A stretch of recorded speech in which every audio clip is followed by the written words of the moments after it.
Can you dig it? On today's segment of 100 players in 100 days, we're talking about Stefon Diggs. Let's go. He's not really he's not a sexy pick. He's a safe pick. But let's look at the stats.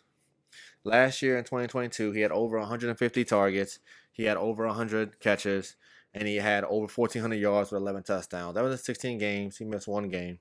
What felt like a quiet and down year for Stefon Diggs actually ended up being one of his better years.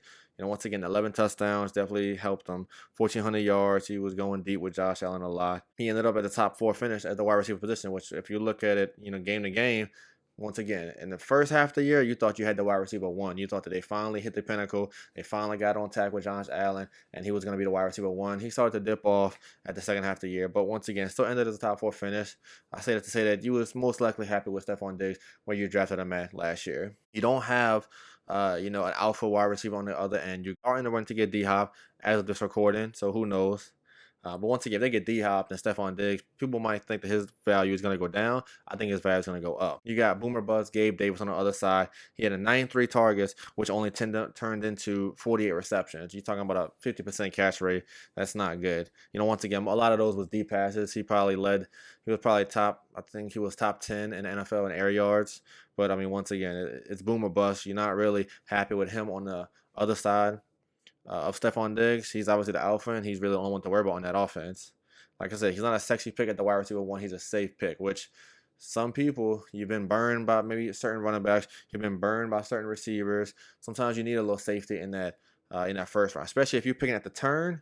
You might want to go safe in the first round and maybe draft someone upside like a Kenneth Walker or a Bijan Robinson at the high end of the second pick, at the second round at the turn. But once again, I can't tell you how to pick your fantasy team. I'm just saying how I would pick my fantasy team. He finishes the wide receiver 4. Right now he's being drafted at the wide receiver 5. And once again, I do think it's a little high for my taste. Just off the top of my head, Jamar, Devontae Adams, Tyreek Hill, Justin Jefferson, obviously. So I don't know if I'm choosing him with a top 4 pick, top 5. But once again, safe pick, not sexy.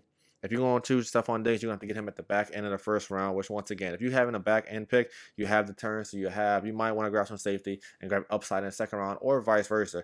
Grab some upside in the first round, safety in the second round.